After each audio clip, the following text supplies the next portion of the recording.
Mga K-drama fans saan mang sulok ng mundo, check-in tayo. Comment mo muna kung taga saan ka bago magsimula ang kwento. Tumakbo yung girl papunta sa bahay ng best friend niya para ibalik yung book. Pero bigla na lang nakita ni Seon-hee si Soo-ah na pumapasok sa bahay ng best friend niya.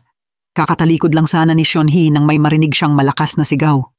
Dali-dali siyang pumasok sa loob ng bahay para i-check at nagulat siya nang makita si Soo-ah na may hawak na kutsilyo pati yung sugat sa ulo nito na unti-unti nang lumalabas. Takot na takot si Soo-ah nang makita si Seon-hee, lalo na't malinaw na nangako siyang hindi siya pupunta rito. Nawalan ng kontrol si Soo-ah at galit na tinutok ang kutsilyo kay Seon-hee, sinasabing nasira ang buhay niya dahil kay Seon-hee. Habang sumusugod siya para patayin si Seon-hee, yung guy friend nila na si Dong-go ang tumanggap ng saksak para mailigtas siya.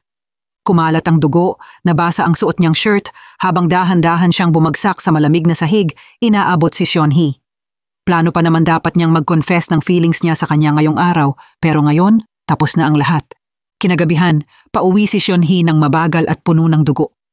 Masayang naghahanda ng dinner ang mama niya nang bigla niyang maramdaman ang nanginginig na boses ng anak niya sa labas. Hindi siya makapagsalita nang makita niyang basang-basa ng dugo si Seon-hee. Takot na takot si Seon-hee at sinabi sa mama niya na may nakita siyang namatay. Habang umiiyak at halos hindi makatayo si Seon-hee, mabilis siyang niyakap ng mama niya. Alam niya sa sarili niya na hinding-hindi kaya ng anak niya gumawa ng ganon. Nagsimula ang lahat noong nakaraang buwan habang masayang pumapasok si Seon-hee sa school, excited siyang makita si Dong-go, ang pinaka-close niyang friend. Sunod lang ng sunod si Dong-go sa kanya. Habang si Seo naman, isa pa nilang friend, ay nangaasar kay Dong-go kaya napiko nito. Matagal na silang magkakaibigan mula pagkabata. Sa class activity bago magsimula ang lessons, ipinakilala ng teacher ang bagong student. Naging curious agad yung buong klase. Pinakilala ng bagong girl ang sarili niya bilang si Soo-ah, lumapit pa siya sa desk ni Seon-hee para batiin siya pero hindi siya nakilala ni Seon-hee kaya na-disappoint si Soo-ah. Si Seon-hee, isang orphan, ay inadopt ng isang rich family. Yung dad niya ay isang sikat na lawyer, isa sa mga binoto bilang pinaka-influential na tao ng taon. Lagi silang tatlo present sa award ceremonies. Lumaki si Seon-hee sa sobrang maayos at loving na environment. At kahit sanay siya sa spotlight, friendly pa rin siya sa lahat, kaya marami ang may gusto sa kanya. Araw-araw, ang dami niyang natatanggap na love confessions na nakakainis kay Dong-go kasi may feelings siya sa kanya. Hindi lang siya, pati si Seo may secret feelings din para sa kanya. Habang pinapanood ni Soo-ah si Seon-hee na masaya ang buhay, unti-unti siyang naiinggit. Lumapit siya sa desk ni Seon-hee, dahan-dahang hinila yung pencil na nakasuksok sa buhok niya at naglagay ng kahon ng posporo sa harap niya. Naalala ni Seon-hee yung childhood memories nila. Naalala niya kung paano siya pinagtanggol ni Soo-ah mula sa mga bullies sa orphanage.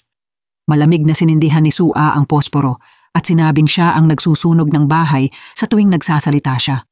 Hinarap niya yung mga bullies na takot sa demonic transformation niya, yung girl na sinusunog lahat ng bagay hanggang maging abo.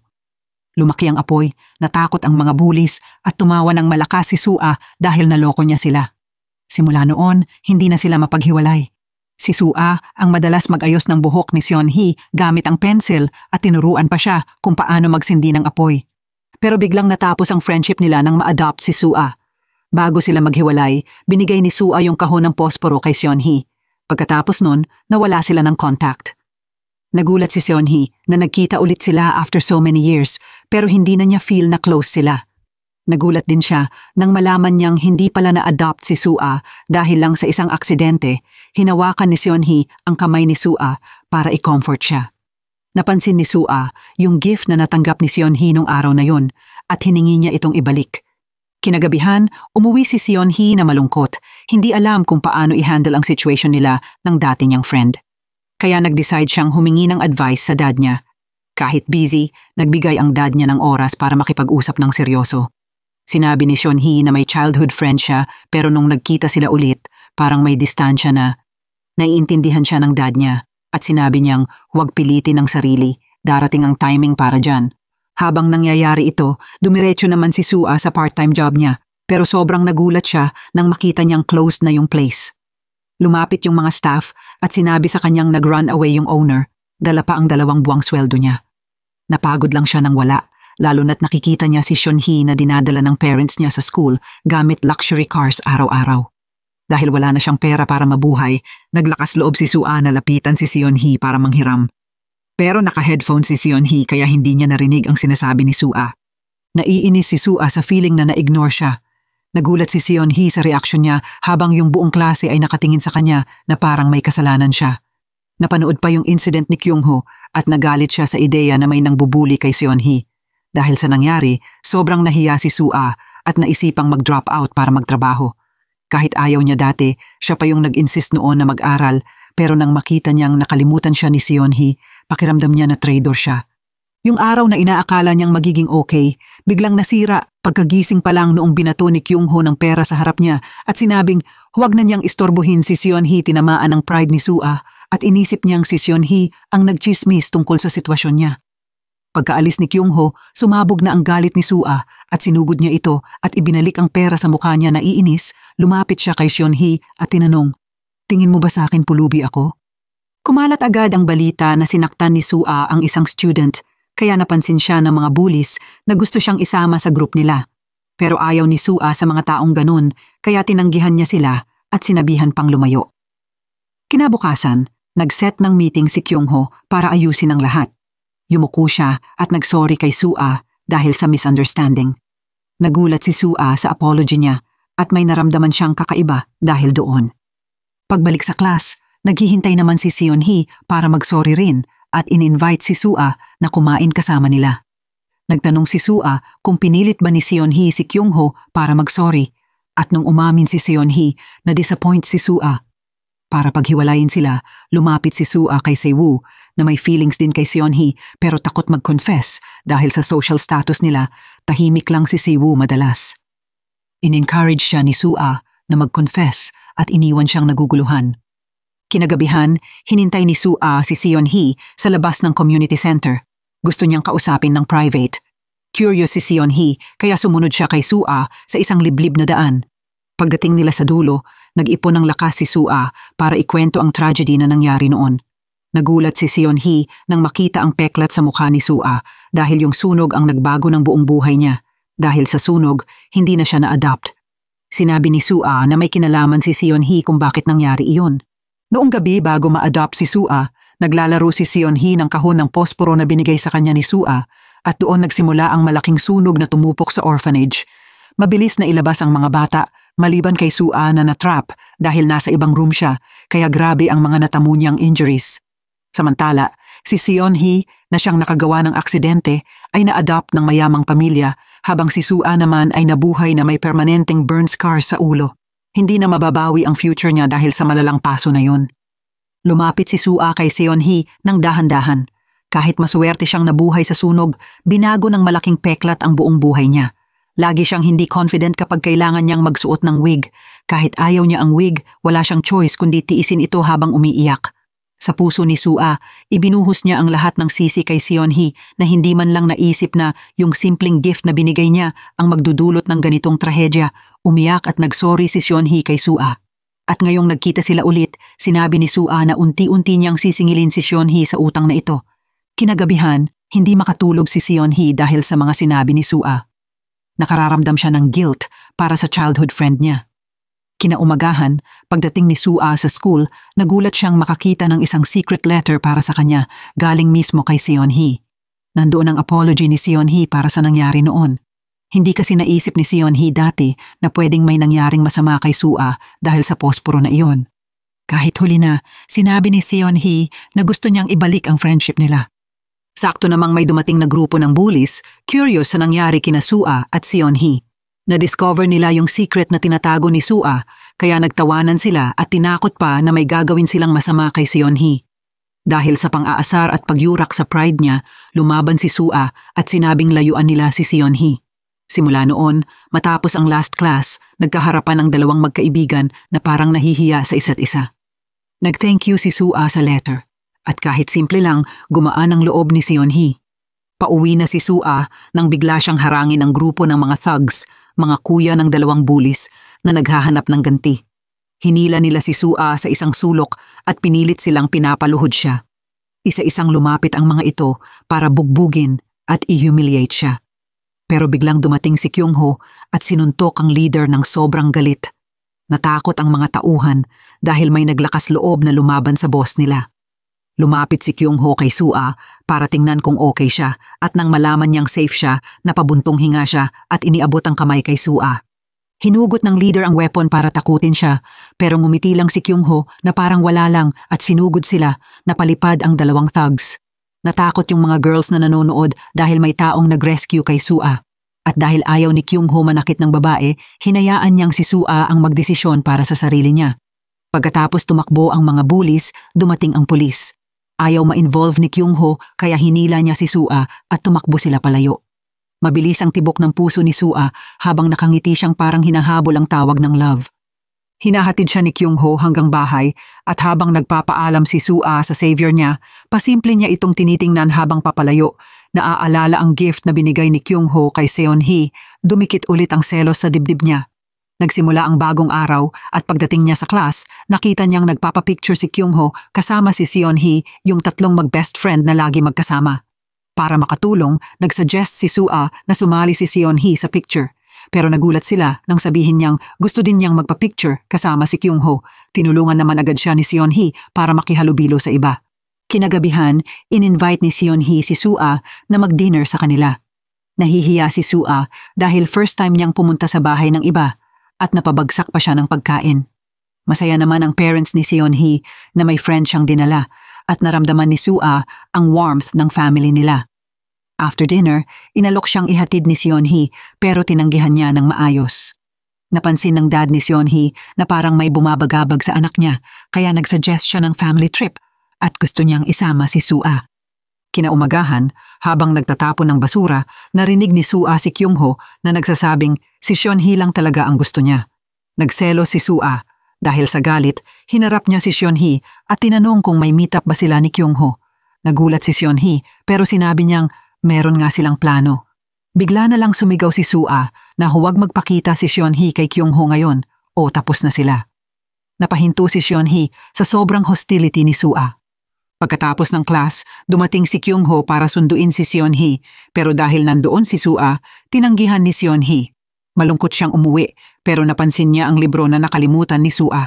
Kaya tumakbo siyang hanapin ito. Pagkalapit niya, excited sana siyang makitang ulit si Sua. Pero nagulat siya kung bakit nakatayo si Sua sa harap ng bahay ni Kyung-ho. Nang makita niyang pumasok si Sua sa bahay ng best friend niya, nagdalawang isip siyang pumasok. Sa loob, nakita ni Sua ang decorations ni Kyung-ho para sa confession niya kay Seon-hee. May balloons at roses. Hindi naging komportable si Sua at sinabi kay Kyung-ho na tigilan niya iyon dahil marireject lang naman siya. Lumapit si Kyung-ho at nagtanong kung bakit, kung gusto ba rin ni Sua si Seon-hee.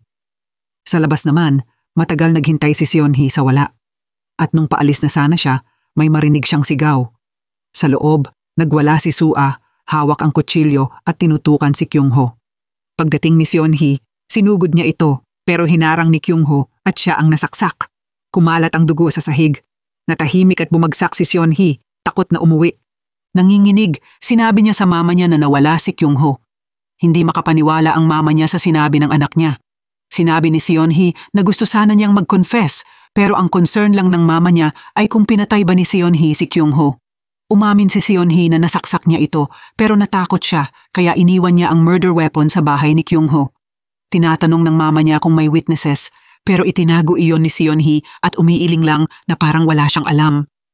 Bukod pa doon, naiwan niya ang phone at mathbook niya sa scene. Sinabi ng mama niya na magiging okay ang lahat at niyakap siya ng mahigpit. Isinara niya ang kurtina at pinagbihis si Seon-hee ng malinis na damit. Lumabas siyang malamig ang mukha para maghanda ng dinner. Naglagay ng sleeping pills sa glass ng gatas para kay Seon-hee na nakahiga sa kama at takot na takot. Paggising ni Seon-hee kinabukasan, nasa bed pa rin siya at nakita niya ang phone at notebook sa table. Hindi siya makapaniwala pero nung chinek niya ang phone, may picture pa silang tatlo. Dahan-dahan siyang lumabas papuntang living room, nagtataka nang makita niyang normal lang ang routine ng parents niya. Bigla namang nag-report ang news tungkol sa sunog sa isang bahay. Nanlaki ang mata ni Seon-hee nang malaman niyang bahay iyon ni Kyung-ho at nasunog ang buong pamilya. Nanginig si Seon-hee habang nakatingin sa mabait niyang mama, iniisip kung ang mama niya ba ang nagsunog ng bahay. Kasabay nito, sa bahay ni Kyung-ho, dumating ang pulis para mag-imbestiga. Wasak na wasak ang buong bahay at nakita nilang nagsimula ang apoy sa kwarto ng anak. Dumating din si Sua para tumingin at napansin ng pulis ang takot na takot niyang itsura. Paglapit ng inspektor sa kanya, mabilis na tumakbo si Sua, palayo inutusan ng inspektor ang team niya na imbestigahan ang mga kaibigan ng biktima. Galit na galit si Sua at tinawagan si Seon-hee pero hindi ito sumagot. Dahil sa inis, pumunta siya agad sa bahay ni Seon-hee. Si Seon-hee naman ay nakakulong sa room niya, hindi pinagbubuksan kahit tawag ng tawag ang mama niya, ayaw niyang makita kahit sino. Napansin ng dad na dumating si Sua at agad niya itong pinaalis. Pero matigas si Sua, kailangan niyang makita si Seon-hee. Dahil sa determined niyang muka, pumayag din ang parents ni Seon-hee na papasukin siya. Pagpasok niya sa kwarto, bigla siyang sumigaw, tinatanong si Seon-hee kung ano ang ginawa niya. Sinunog mo ba talaga ang bahay ni Kyung-ho? Takot si Seon-hee at hindi makasagot. Paulit-ulit bumabalik sa isip niya ang imahe ni Kyung-ho na hinahawakan ang kamay niya sa huling sandali. Nagwawala si Sua, hinawakan si Seon-hee at tinanong kung siya ba ang pumatay kay Kyung-ho. Bakit mo ginawa yon? Nadiri si Sua kay Seon-hee at pinilit siyang umamin. Sinisisi mo ba ako ngayon? Umiiyak si Seon-hee, sinasabing hindi niya ibig sabihin iyon.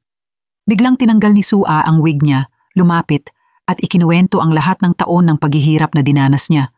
Paano sana mayaman din ang buhay niya kung hindi dahil sa sunog. Sinabi ni Seon-hee na hindi niya kayang sumuko sa pulis, kaya nagsigaw si Sua na si Seon-hee ang totoong killer. Pinilit niyang dalhin si Seon-hee sa police station. Pagbukas niya ng pinto, nakita niya ang dad ni Seon-hee na nakatayo. Nagpanik si Sue dahil narinig nito ang lahat, kaya mabilis siyang tumakbo palabas. Naiwan si Seon-hee mag-isa sa room, humahagulgol dahil sa kasalanang nagawa niya. Samantala, sa classroom, kumalat ang chismis na drug-related daw ang pamilya ni Kyung-ho kaya nag-spark ang sunog. Pagkarinig ni Sewoo ng walang basehang chismis tungkol sa best friend niya, nagalit siya at sinugod ang isa sa mga nagpakalat. Hindi pa rin niya matanggap na patay na si Kyung-ho. Kasabay nito, nakatayo si Sua sa labas ng police station, nakatitig sa gift na binigay ni Kyung-ho kay Seon-hee. Naalala niya ang araw na pumunta siya sa bahay ni Kyung-ho para tanungin tungkol sa gift. Nagulat si Kyung-ho nang malaman niyang binigay ni Seon-hee ang gift kay Sua.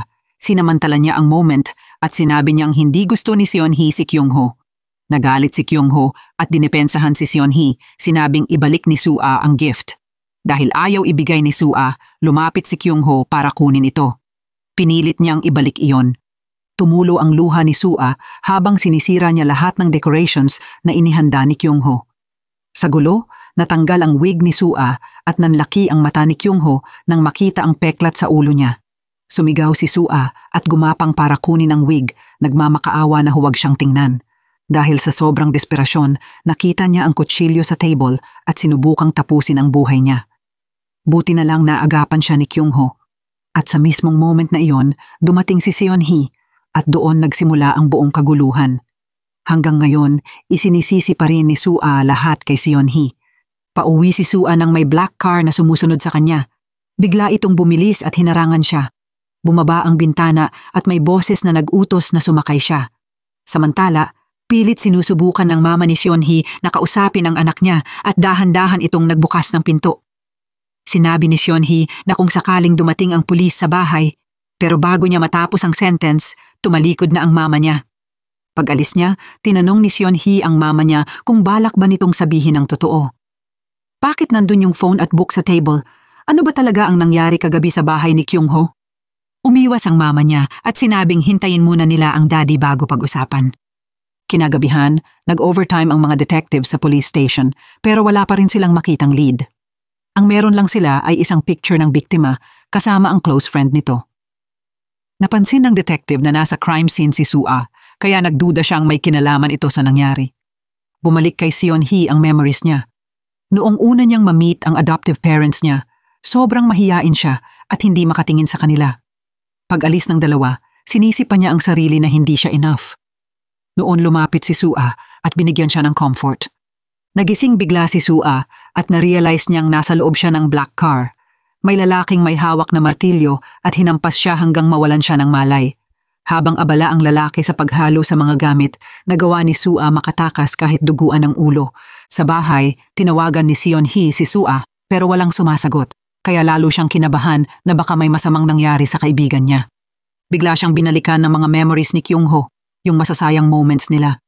Kinuha niya ang lakas ng loob para i-search ang news tungkol sa case ng family ni Kyung-ho. At humagulgol siya, na-realize na siya ang nagtulak sa kanila sa kamatayan. Sakto naman dumating si Sewoo sa labas ng bahay nila, iniimbitahan si Seon-hee na sumama sa kanya sa funeral. Nag-aalala ang mama niya sa pagdating ni Sewoo pero para hindi sila mapaghinalaan, lumabas si Seon-hee at sumama. Pagdating nila sa harap ng altar ni Kyung-ho, hirap pigilan ni Seon-hee ang emosyon niya kaya mabilis siyang lumabas, umiiyak. Pagdating sa gate, bigla siyang nahimatay at agad siyang tinulungan ni Sewoo. Just in time, dumating ang dad ni Seon-hee, sobrang nag-aalala kung okay ba ang anak niya. Nang masigurong okay siya, nag-thank you siya kay Sewoo at umalis agad. Sa loob ng car, tahimik si Seon-hee habang ina-assure siya ng dad niya na magiging okay ang lahat at ang pinaka-importante ay ang family na nandyan para sa kanya. Naramdaman ni Seon-hee ang konting ginhawa sa sinabi ng dad niya. Kasabay nito, dumating ang 2 inspektor sa bahay nila Seon-hee para mangolekta ng statements. Nabigla sila sa laki at yaman ng villa. Pagdating ng car ni Seon-hee, bumaba ang dad niya para kausapin sila. Gusto niyang makausap si Seon-hee sandali. Sa sobrang takot, napayuko siya sa upuan pero bigla niyang napansin ang gift na binigay niya kay Sua. Bakit nasa car ng daddy niya iyon? Nanginig siya habang nakatingin sa daddy niya, iniisip kung may ginawa ba ito kay Sua. In-invite ng father niya ang inspectors papasok para magtanong tungkol sa relasyon ni Seon-hee at ng biktima. Biglang sumeryoso ang atmosphere. Pilit kumalma si Seon-hee habang tinatanong ng inspektor, pero halatang hindi natural ang kilos niya. Hinawakan ng mama niya ang nanginginig niyang kamay. Pagkatapos makakuha ng ilang impormasyon, umalis na ang inspectors. Tinanong ng mama niya kung bakit sinabi ni Seon-hee na hindi pa raw nakapunta si Sua doon kahit kailan. Hindi pa man nakakasagot si Seon-hee, pinuri na siya ng dad niya na lalong nagpagulo ng pakiramdam niya. Nakatayo sa harap ng ama, nagpaalam siya, kunwari pagod, at pumasok sa room niya para magpahinga. Wasak ang loob niya, naupo siya sa harap ng pinto at sinubukang tawagan si Sua pero walang sumasagot. Bigla siyang nakatanggap ng tawag. Si Sewoo pala, nag-aalala at tinatanong siya. Tinanong ni Seon-hee kung nakita ba nito si Sua pero hindi rin niya alam. Pag nakuha niya ang address ni Sua, dahan-dahan siyang pumunta sa bahay nito. Pero sabi ng roommate ni Sua, ilang araw na raw hindi umuuwi si Sua at hindi niya alam kung nasaan ito. Kinagabihan sa police station, dumating ang forensic results. Hindi raw namatay si Kyung-ho dahil sa usok, kundi nag-suicide. Mabilis na kinuha ng inspector ang results. Ito ang ebidensyang nagpapatunay na hindi aksidente ang sunog. Tinanong ng inspector ang superiors niya kung bakit nila gustong ihinto ang investigation. Samantala, malungkot na umuwi si Seon-hee, nag-aalangan pumasok dahil iniisip niya ang kalagayan ni Sua. Naalala niya ang huling pagkikita nila, pati ang gift na nakita niya sa car ng daddy niya. Biglang may estrangherong lumapit at tinanong si Seon-hee kung naaalala ba niya ito. Hindi niya maalala ang lalaki. Pinakilala nito ang sarili bilang pinsan ng dad niya at matagal daw mula nang huli siyang makita. Nagtaka si Seon-hee dahil kakaiba ang tingin ng uncle niya habang itinuro nito ang room sa harapan nila. Hindi niya alam kung kaninong room iyon pag alis ng uncle, binalaan siya nito na mag-ingat sa parents niya. Nalito si Seon-hee habang tinitingnan itong papalayo at nakita ng tatay niya ang buong eksena. Tahimik na pumasok si Seon-hee sa bahay. Tinignan siya ng mama niya at malamig na nagtanong kung nakita niya ba ang uncle nila. Naalala ni Seon-hee ang babala ng uncle at umiwas siya sa tanong ng mama niya. Buong gabi, hindi siya makatulog dahil paulit-ulit ang mga sinabi nito sa isip niya. Dahil curious sa secret room na tinutukoy, hinintay niya munang makatulog ang parents niya bago siya tahimik na pumunta sa hallway. Ingat na ingat siyang walang ingay habang papunta sa kabilang hagdan. Sa dulo ng koridor ay isang pinto na laging nakalock. Nag-ipon siya ng lakas ng loob, lumapit sa door at nakinig kung may tao sa loob. Biglang may tunog na narinig kaya nagulat siya at mabilis na tumakbo pababa. Pagbalik niya sa tapat ng room niya, nandoon na ang mama at papa niya sa hagdan, tinatanong kung anong ginagawa niya. Kalma niyang sinabi na iinom lang siya ng tubig. Nagsimula ang bagong araw pero buong umaga hindi makapag-focus si Seon-hee. Napansin ni Sewoo ang lungkot niya kaya nilapitan siya. Di inaasahan, nagmakaawa si Seon-hee na tulungan siya. Gusto raw niyang mag-cut ng klase sa araw na iyon. Nagulat si Siwoo pero pumayag. Pumunta sila sa teacher's room para humingi ng permiso. Marahan silang tinanong ng teacher kung bakit, pero dahil sa recent na pagkamatay ng close friend nila, naawa ang teacher at nag-sign ng form. Sakto namang wala ang parents ni Seon-hee. Pag may permiso na, mabilis siyang sumakay ng bus pa uwi. Litong-lito si Siwoo pero sumunod. Desidido si Seon-hee hanapin ang sikreto ng kwarto na sinabi ng uncle niya. Tumawag ang mama niya at nung sinabi ni Seon-hee na nasa bahay na siya, nag-alala ito kung may sakit ba ang anak niya. Sinabi nitong uuwi siya in about 30 minutos. Nagmadali si Seon-hee hanap ng susi para mabuksan ang secret room. Ginalugad niya ang drawer ng dad niya pero wala. Pati sa private room nila, walang makitang clue. Tumakbo siya papuntang storage room para maghanap. Doon niya nakita ang bungkos ng mga susi sa isang box. Dali-dali siyang tumakbo sa secret room pero paglingon niya, biglang lumabas ang dad niya na parang biglang sumulpot. Naalala niya bigla ang warning ng dad niya noong bata pa siya. Bawal na bawal siyang pumasok doon. Yun ang unang beses na nakita niyang nagalit ang tatay niya. Pero dahil sa curiosity niya, hindi siya nagpaawat. Sinubukan niya ang bawat susi pero walang bumubukas. Sa labas, nagbabantay si Siwoo, clueless sa crazy na plano ni Seon-hee. Biglang lumabas si Seon-hee at sinabing tulungan siya ni Siwoo, dahan-dahan siyang umakyat para silipin ang room pero sarado pa rin ito ng mahigpit. Biglang pumasok sa driveway ang car ng parents niya. Sinabihan siya ni Siwoo na bumaba na pero ayaw ni Seon-hee, determined alamin ang totoo. Inutusan niya si Siwoo na i-distract ang dad niya. Nagulat ang dad niya sa presence ni Siwoo at papasok na sana ito pero biglang nag-offer si Siwoo na panoorin ang dance moves niya. Nalito ang dad niya sa ginawa ng friend ng anak niya maya-maya, dumating ang mama ni Seon-hee at tuwang-tuwa pang pinanood ang performance ni Siwoo. Nagkunwari pa siyang masakit ang binti niya para patagalin ang distraction. Nang siguradong nasa loob na si Seon-hee, saka siya nakahinga ng maluwag. Nagulat si Seon-hee nang makita niyang sa isang lalaki pala ang secret room. Nilapitan niya ang desk kung saan may mga larawan. Nakapasok na ang parents niya sa bahay at nag-aalalang hinahanap siya ng mama niya. Napansin niya ang asawa niya na nakatigil at nakatingin lang. Nang ma-realize niyang nasa locked room ang anak nila, umakyat siya ng dahan-dahan at kinuha ang susi. Pagbukas niya ng pinto, biglang narinig ang boses ni Seon-hee mula sa baba. Lumabas siya na naka-bathrobe. Nagkatinginan ang parents niya, parehong may duda. Pumasok ang mama niya sa bathroom para tingnan kung naligo nga siya at may steam naman. Pero paglingon niya, napansin niyang wala ang mga damit ng anak niya. Samantala, nakapasok na pala si Seon-hee ng palihim sa secret room at kinuha ang isang litrato. Nagkunwari ang mama niya na walang alam, nakangiting naghanda ng gatas para kay Seon-hee. Uminom si Seon-hee pero halatang may iniisip. Nang banggitin niya ang tungkol sa pinsan ng dad niya, biglang napahinto ang mama niya. Naisip ni Seon-hee kung kaya ba lumayo sa pamilya ang parents niya dahil sa kanya. Mabilis siyang kinontra ng mama niya, sinabing hindi totoo iyon at niyakap siyang huwag mag-isip ng ganun. Sobrang sakit ng loob ni Seon-hee at tinanong niya kung bakit siya inadopt. Nagulat ang mama niya nang mabanggit ang tungkol sa anak niyang namatay at na-realize niyang may natuklasan si Seon-hee malungkot na bumalik si Seon-hee sa secret room. Kinagabihan, kinausap ng mama niya ang husband niya, worried na parang may alam na si Seon-hee pero sabi ng father niya, kailangan nilang itago ang sikreto kahit ano pa ang mangyari at kailangan na raw nilang bilisan ang plano. Hindi nila alam, narinig ni Seon-hee ang lahat. Nagsimula ang bagong araw at malungkot na nagkita sina Seon-hee at Siwoo. Sinubukan ni Siwoo kausapin siya, pero todo iwas si Seon-hee. Naiinis na si Siwoo at tinanong kung ano ang nangyari kahapon, pero ayaw talaga mag-share ni Seon-hee. Dumating sila sa isang abandonadong bahay at kabadong tinanong ni Siwoo kung safe ba iyon. Biglang may misteryosong lalaking lumitaw sa likod nila. Yumuko si Seon-hee at nagpakilala at agad silang pinapasok ng lalaki. Madilim at nakakatakot ang atmosphere ng bahay kaya hindi mapakali si Siwoo. Nagtanong siya kung anong lugar iyon at sagot ni Seon-hee na bahay iyon ng lola niya.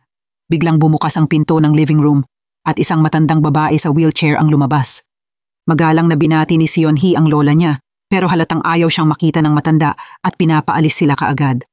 Alam ni Seon-hee na hindi siya gusto ng lola niya pero may mga tanong siyang kailangang sagutin.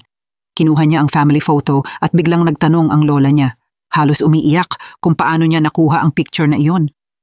Tinanong ni Seon-hee kung sino ang batang lalaki sa photo kaya napasigaw ang lola niya ng galit. Hindi ka pamilya, sabi nito. Pero determinado si Seon-hee malaman kung bakit tinatago ng parents niya ang katotohanan. Galit na galit ang lola niya, binagsak ang isang vase at pinaalis sila. Mabilis na inalalayan ni Seiwoo si Seon-hee palabas ng bahay. Pagbalik sa city, maingat na nilinis ni Seiwoo ang sugat ni Seon-hee. Alam niyang may tinatagong bigat ang kaibigan niya. Nagmamadali si Seon-hee na ipaliwanag na hindi rin niya alam ang buong sitwasyon kaya hindi siya makapagpaliwanag ng maayos. Nalilito siya kung bakit sobrang galit ng lola niya. Para mapagaan ang loob ni Seon-hee, inalok siya ng kaibigan na buhatin siya habang naglalakad sila pauwi. Kinagabihan, naalala ni Seon-hee ang first birthday celebration na inihanda ng adoptive parents niya. Malungkot niyang isinulat sa journal ang mga nararamdaman niya. Binasa ng parents niya ang entries niya at nalaman nilang yung batang nagpaiwas kay Seon-hee sa school noon ay biglang nag-transfer.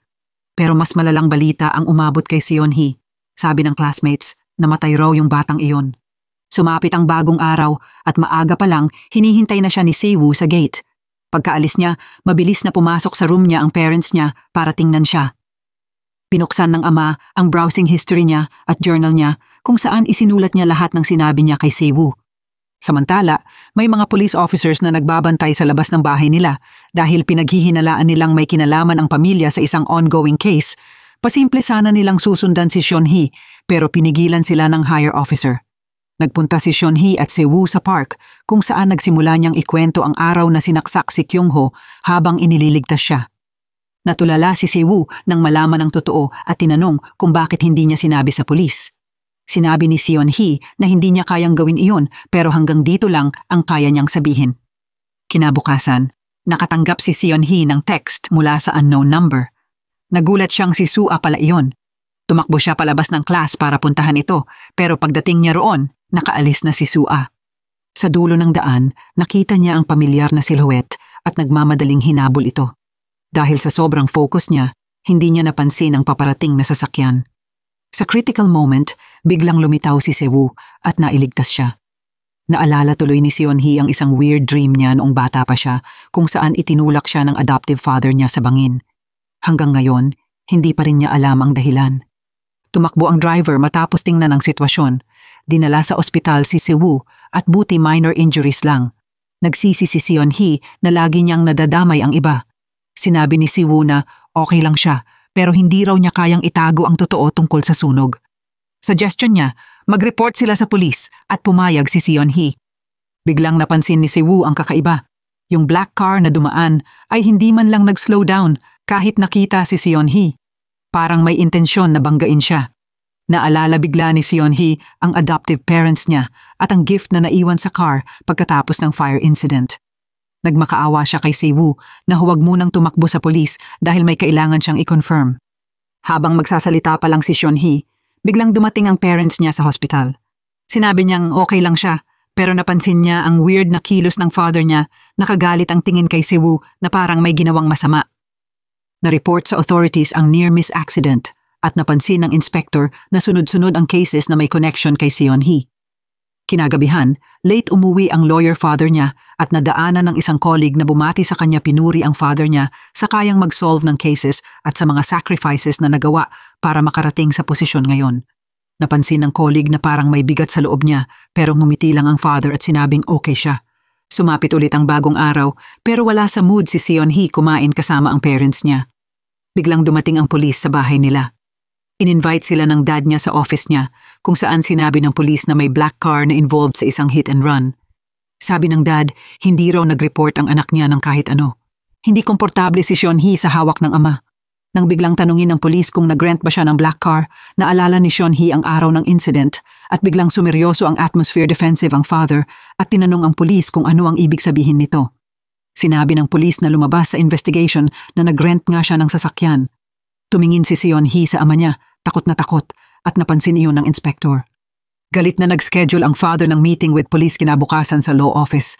Pagkaalis nila, napaupo siya at napaisip. Biglang may tumawag, ang asawa niya, at napahawak siya sa ulo nang marinig ang tungkol kay Seon-hee. Samantala sa room niya, unti-unti nang nanghihina ang tiwala ni Seon-hee. Posible bang gusto talaga siyang saktan ng parents niya? Ang dami ng coincidences. Ang sunog sa bahay ni Kyung-ho, ang muntik na pagbangga ng sasakyan, pati ang identity ng batang lalaki sa photo kasama ng parents niya. Hindi niya alam ng tatay niya ang totoo. Malamig siyang pumasok sa secret room. Nakabukas ang pinto kahit nilock niya iyon. Ibig sabihin, may pumasok nang hindi niya alam. Galit na lumapit siya sa pinto ng anak niya at paglabas ni Seon-hee, sumabog ang boses ng ama, tinatanong kung bakit siya nandun. Narinig ng mama niya ang sigaw at mabilis na lumapit. Dahil sa galit, hinanap ng ama ang stolen photo sa room ni Seon-hee. Takot na takot si Seon-hee at umamin na nasa backpack niya ang picture.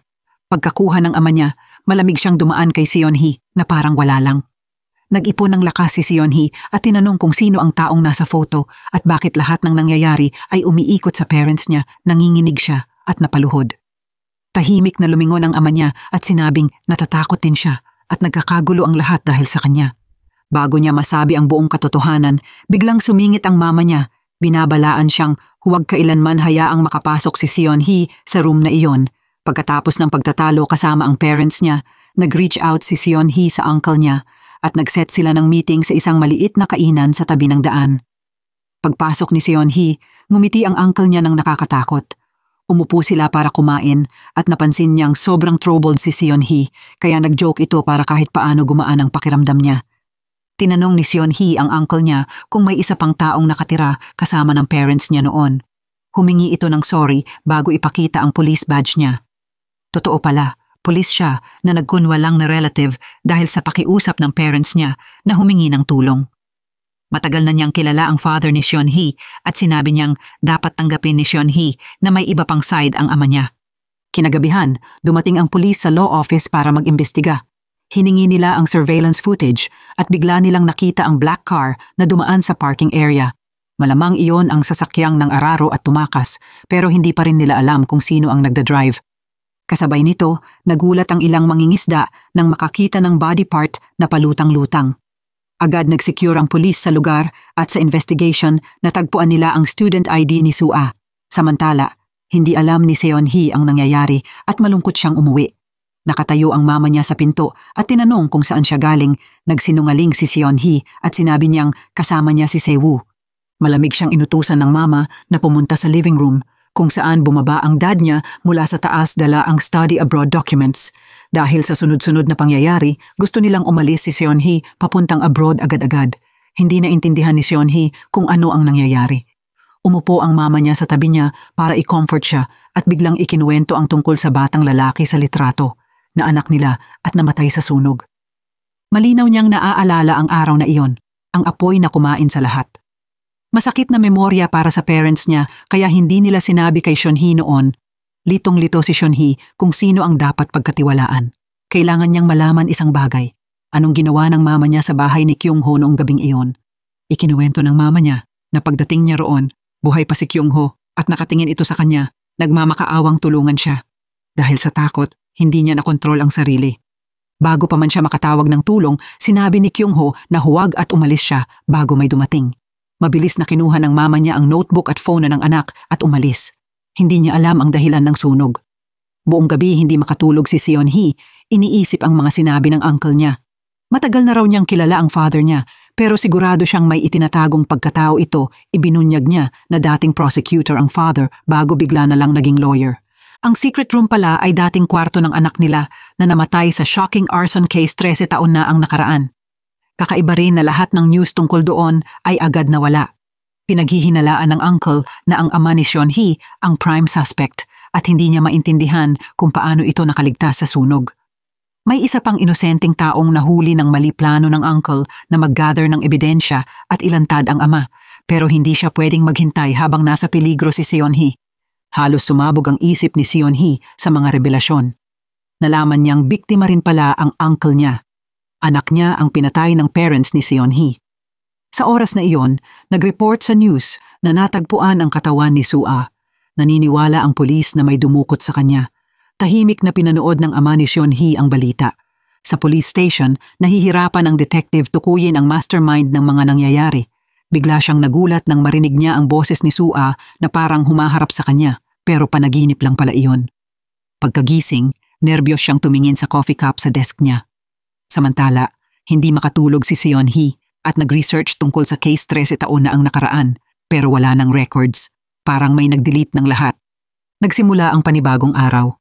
Maagang tumawag ang uncle kay Seon-hee at nagulat siya na alam nito ang number niya. Nag-aalala ito para sa safety niya at bigla na lang nag-cut ng call bago siya makapagtanong. Ilang araw nang hindi makontak ni Sewoo si Seon-hee kaya sobrang kinakabahan na siya, takot na may masamang nangyari. Naalala niya ang masasayang days nila bilang magkakaibigan bago mamatay si Kyung-ho. Kasabay nito, sa isang closed cafe, nag-meet ang housekeeper ng lola ni Seon-hee at ang ama niya. Sinabi ng housekeeper na pumunta si Seon-hee at curious kung ano ang nangyari tense na sinabi ng father na family matter iyon. Pinayuhan siya ng housekeeper na dalawin ang mama ni Seon-hee dahil hindi pa raw siya napapatawad. Papalabas na sana siya nang babalaan niya ang father na mag-ingat sa car accidents. Kapag nangyari iyon ng higit sa 3 beses, may mamamatay. Simula nang umuwi siya, hindi na makatulog si Seon-hee. Tuloy-tuloy ang research niya tungkol sa lumang case. Kumabog ang pinto at pumasok ang mama niya. Mabilis siyang humiga at sinabing may narinig siyang ingay. Habang tinitingnan ng mama ang window, pinatay ni Seon-hee ang computer screen. Hindi alam na nakita iyon ng mama niya, ngumiti ang mama at tinanong kung gusto ba niyang kumain.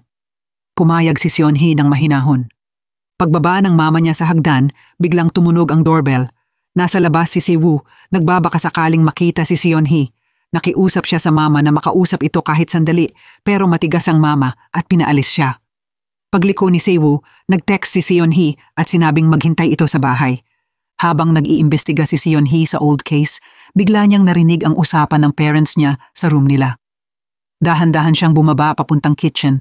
Nanlaki ang mata niya nang makita niyang may peanut flour sa groceries ng mama niya. Kahit allergic siya dito buong buhay. Natakot siya sa posibilidad na gusto siyang saktan ng mama niya. Mabilis siyang bumalik sa room niya at hindi kumikilos habang naririnig ang nagmamadaling boses ng mama niya na sinasabing wala ng oras at kailangan na nilang gawin iyon. Sa takot, napasubsob si Seon-hee sa dingding at gumawa ng ingay.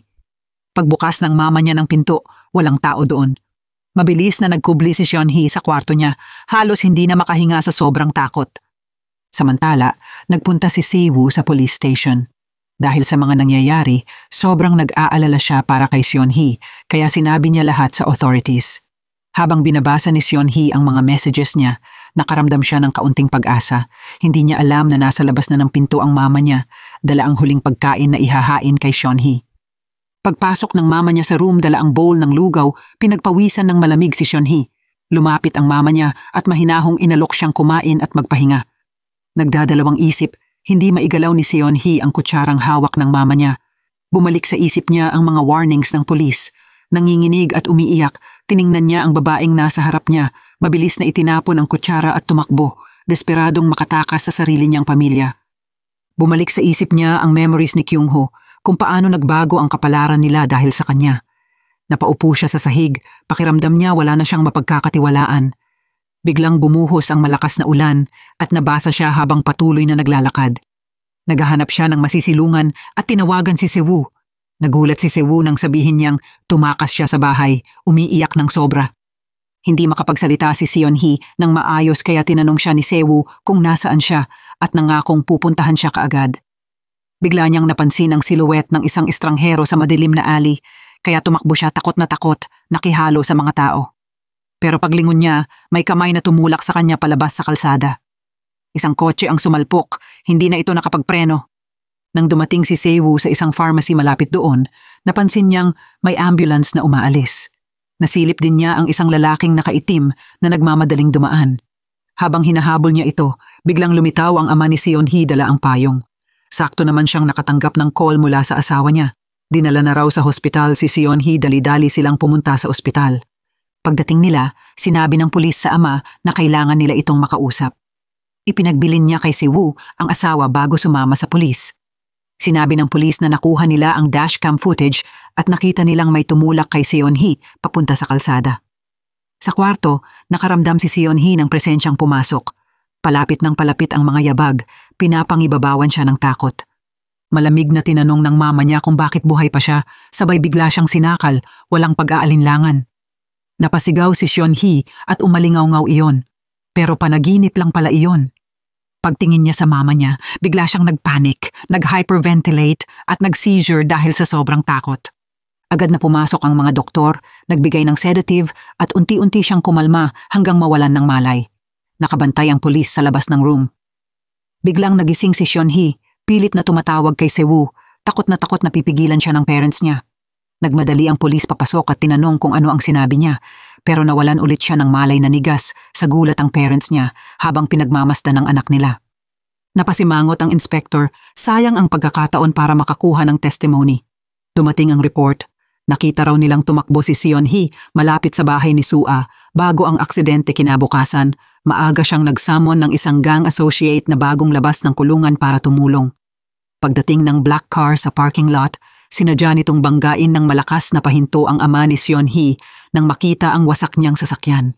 Dinala agad ang kotse sa repair shop kaya nagkaroon ng pagkakataon ang inspektor na maghanap ng ebidensya. Agad nakakita ang forensic team ng bakas ng dugo sa loob ng sasakyan ng ama. Samantala, sa hospital, nanaginip si Seon-hee tungkol sa childhood friend na binigyan niya ng matchbox. Natatakot siyang nakikita ang matinding apoy na kumakain sa lahat. Bigla siyang nagising at naramdaman ang init ng kamay ng mama niya. Inalagaan pala siya ng mama niya buong gabi. Nagsorry si Seon-hee sa mga sinabi niya kahapon at sinabing panaginip lang lahat. Nahihirapan siyang umupo at tinanong ang phone niya. Inabot ito ng mama niya bago lumabas para tawagin ang doktor. Pag-alis ng mama niya, mabilis na tinawagan ni Seon-hee ang police uncle para humingi ng tulong. Hindi niya alam, ang uncle niya ang mismong nakaaresto kay Soo-ah. Malamig niyang tinitingnan ang final footage kung saan tumatakbo si Soo-ah. Sa labas, naghihintay si Sewoo. Inaalala ang lalaking nakaitim na tumulak kay Seon-hee. Biglang tumawag si Sewoo sa isang tao. Ang taong namatay, si Soo-ah, ang mismong nagtulak kay Seon-hee at saka tumakas. Ayaw na ni Seon-hee manatili sa hospital at pilit na umuwing pauwi kahit nang hihina. Malamig na tinanong ng ama kung bakit niya sinasabing gusto siyang itali ng parents niya, parang may tinatago raw siya. Hindi sumagot si Seon-hee. Pagdating nila sa bahay, biglang dumagsa ang maraming pulis, dadalhin ang ama niya para sa questioning. Napasigaw si Seon-hee at dahan-dahang bumigay ang tuhod niya. Sa police station, nakatanggap ng mysterious gift ang inspector. Hindi niya alam kung kanino galing pagbukas niya ng box, may mamahaling lighter sa loob. Dumating ang superior niya, masayang nagsasabing nahuli na raw ang suspect. Kasama na ang forensic results, kailangan na lang makuha ang testimony ng ama at makukulong na ang totoong culprit. Iniwan ng inspector ang box at pumunta sa interrogation room. Huminga siya ng malalim bago pumasok at nandun ang lawyer father, kalmado, hinihintay siya. Nagtitigan silang dalawa. Kasabay nito, tulala si Seon-hee sa isang room. Naalala niya ang tawag niya sa police uncle. Pero matapos makita ang father niyang inaresto, hindi niya matanggap na posibleng siya ang may kasalanan. Sa labas, kumakatok ang mama niya, pero walang sumasagot. Alam ng mama niya na sobrang worried si Seon-hee, kaya sinabi niyang pupunta muna siya sa police station at pinayuhan ang anak na magpahinga. Bumuhos ang malakas na ulan, halos lunurin ang paligid. Maingat na lumapit si Sewoo sa alley kung saan nagtatago si Seon-hee. Doon niya planong kausapin si Soo-ah. Sabi niya, kung hindi magpakita si Soo-ah, magre-report na siya sa pulis. Paglingon ni Sewoo sa kalsada, biglang may estrangherong lumitaw at ikinagulat niya. Pinipilit siya ng estanghero na sumama. Tinanong ni Sewoo ang batang inspektor kung bakit siya sinusundan.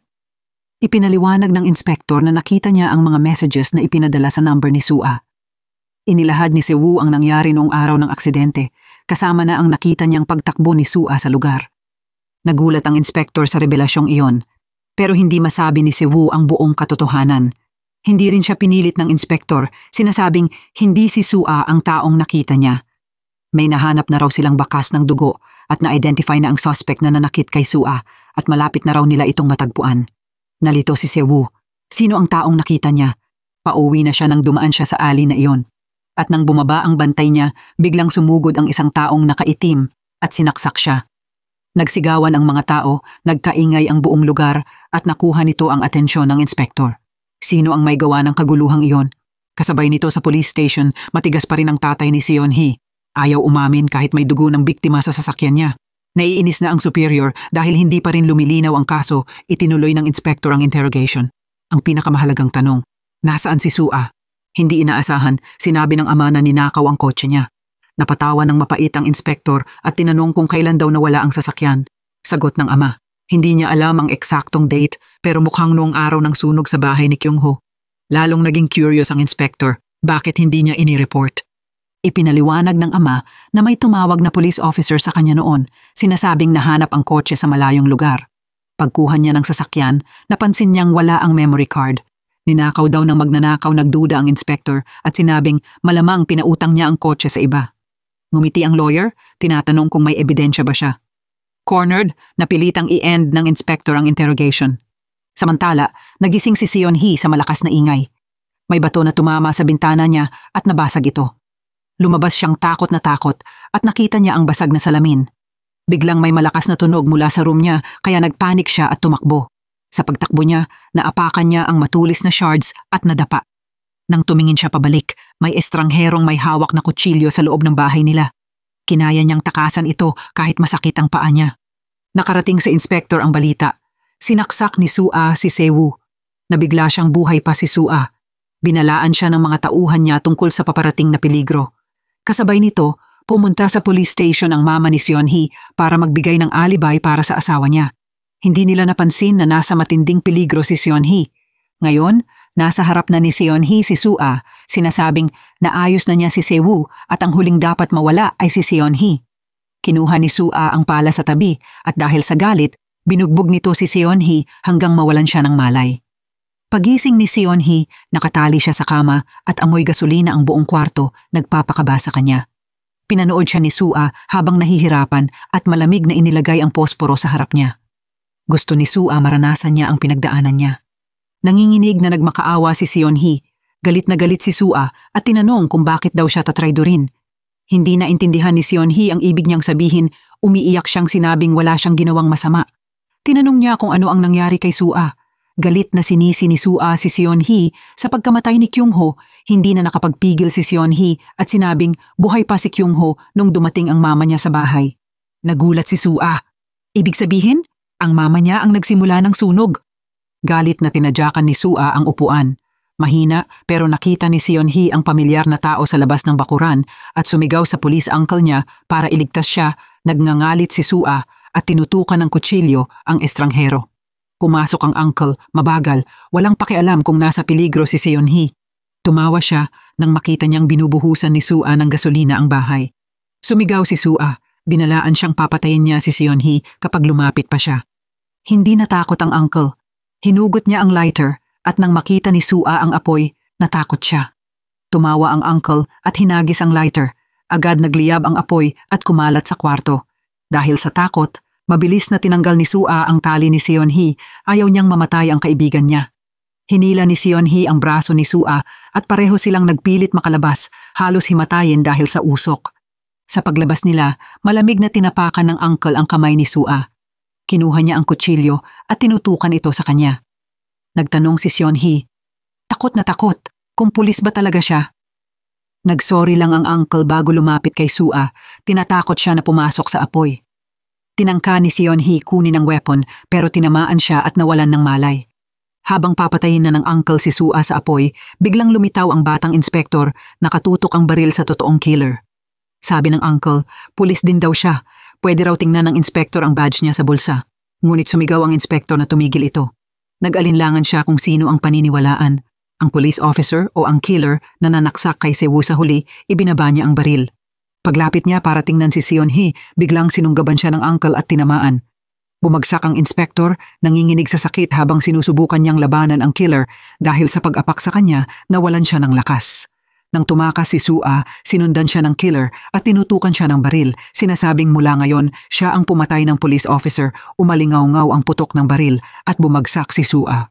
Kasabay nito, matapos pumunta ng mama ni Seon Hee sa police station, pinalaya ang ama dahil may alibay. Humingi pa ng personal apology ang high-ups sa kanya, pero nagtaka ang father kung bakit wala ang inspector.